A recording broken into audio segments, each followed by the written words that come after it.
จังหวะนี้สไนปูไอ้ครับไปด้วยนะเด้อ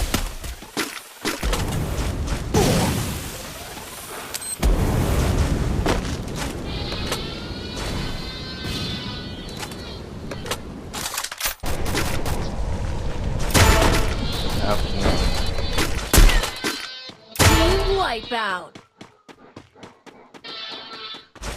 2-3 หัวถือว่าลุ่มเพื่อนตัว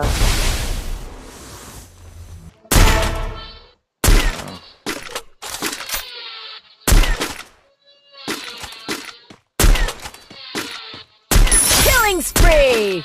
Team wipeout. ตัวนึงนะเพื่อน